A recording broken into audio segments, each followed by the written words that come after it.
दा बेवहाय दिनै बे नगाव जिल्लानि सेथि 3 बोसोरारि जथुम्मायाव बाहागो लाफैनानै जोबोद गोजोननाय मोनदों आरो गोबां बाथ्राखौ सावरायनायनि गेजेरजों मिथिदों दे बे जिल्लायाव बर'नि माखासे राव हारिमुवा मोनसे समाव गोमालांबायमोन होननानै बुंब्लाबो गोरोन्थि जाया नाथाय दिनैनि नैबे दिनाव बे नगाव जिल्लायाव नुनो मोनफैदों जे जोंनि बर' हारिनि माखासे हारिमुवा बेरखांदों नाथाय बे हारिमुवा मोनसे समाव गोमानो नागिरनाय बा बर' हारिनि गेजेराव बर' रावा गोमानो नागिरनाय बे जायगानि थाखायल' नङा बे गोबां जायगायावनो सोलिदों मानो होनोब्ला दिनै जोंनि बे बाथ्रायाबो 1 नम्बर पइन्टआव आङो सानदों माने जोंनि बर' बर'फोरनि गथ'खांनाय फेमिलि प्लेनिं जितु बहाय बेबो मोनसे जाहोन जागोन मानो होनोबा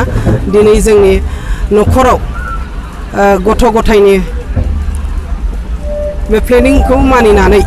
बर' हारिनि अनजिमाया खमायनायनिफ्राय खमायलांगासिनो दङ बेबो मोनसे जायनि जाहोनाव जोंनि फरायसालिफोरा बर'नि जितु फरायसालि दंमोन बेफोर फरायसालियाबो दिनै गोमालांनो हमदों बेवहाय बर' बिजोङा मोनसे समाव गोमाहैगोन नामा बे मोनसे साननाया फैदों दा बेखायनो आङो आंनिफ्राय आं नैबेखौ खावलायनो लुबैदों जोंनि दिनैनि जाखांफुंनाय लाइमोन जायफ्रा बैसो जानाय हाबा जागोन गथ'खांनाय सम बे समाव जोंनि गासै बर' बिमा बिफाफोरा गावनि बर' हारिखौ फोथांनानै लाखिनोब्ला जोंनि गथ' गथाय खांनायाबो बांनांसिगौ मानो होनोब्ला दिनै सानै बिमा बिफाया सासे गथ' खाङोब्ला बहाय आरो सासे खमायना थाखाबाय दा बारायनोब्ला जोङो सासेब्लाबो बारायोब्ला जोङो साथामै खांनांगोन बेबायदि जुदि सासे बयबो साथामै खाङोब्ला जोंनि बर'नि अनजिमाया बांलांगोन आरो हयथ' बेनि गेजेरजों जोंनि सोलोंथाइ बर' रावनि बिजों बै बिजोङाबो थांनानै थानो हागौ आं बेखौ सानदों फोथायदों बेयो जोबोद दुखुनांथाव बाथ्रा जोंनि जायफ्रा माने बर'नि आफादफ्राव लोब्बा थानानै गिलिर बिबानखौ लानानैबो दिनै गावनि गथ' गथायखौ मा खालामदों गुबुन रावजों इंराजि मिडियाम बा प्राइभेट स्कुलफोराव जोंनि हगारनानै जोंनि गामियाव थाखानाय फरायसालिफ्रा बेफोर गोमालांनो हमदों जेराव माने गोरिब गुन्द्राया हरनो हाया जेरै प्राइभेट स्कुलाव हरनो हाया बे हिसाबै बिथांमोना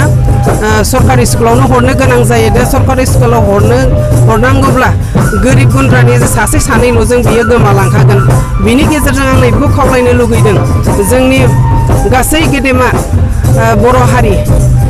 साफ्रोमबो बिमा बिफाया गावनि गथ'नि भबिष्यतखौल' नायालासेनो मोनसे हारिखौ फोथांनानै लाखिनायनि गेजेरजों जाहाथे बे बर' रावा थांनानै थायो फरायसालिया थांनानै थायो बेखौसो गोसो होनांगौ मानो होनोब्ला दिनै जोंनि गेजेराव जाम्बा जाम्बि बिमा बिफायाबो मा खालामदों फरायसालि सरकारि स्कुलखौ गारनानै प्राइभेट स्कुलाव हरनो नाजादों बिनि गेजेरजों माने जोंनि गथ' गथाया बिमा बिफाखौ थगायनानै सोरनिबा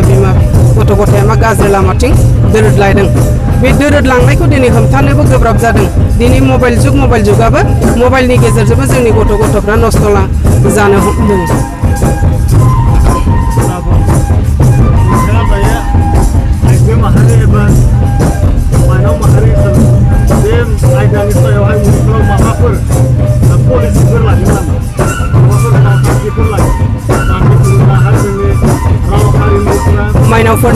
माइनावफोरनि मावनायनि गेजेरजों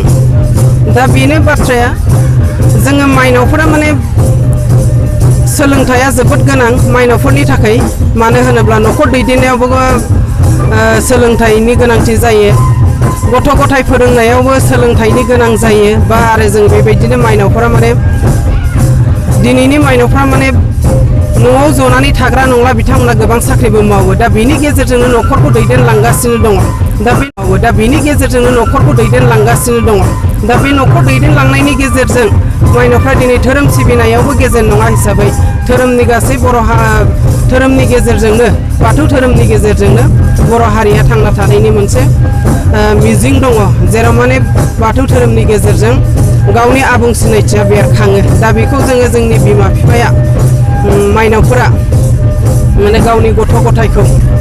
लाइमोन सम जानायसिम धोरोमनि बेंखनाव थानो सैथोनि लामाजों दैदेननो थाखाय बेखौ नाजानाया जों साफ्रोमबो माइनावफोरा माने गिलिर बिबान दङ।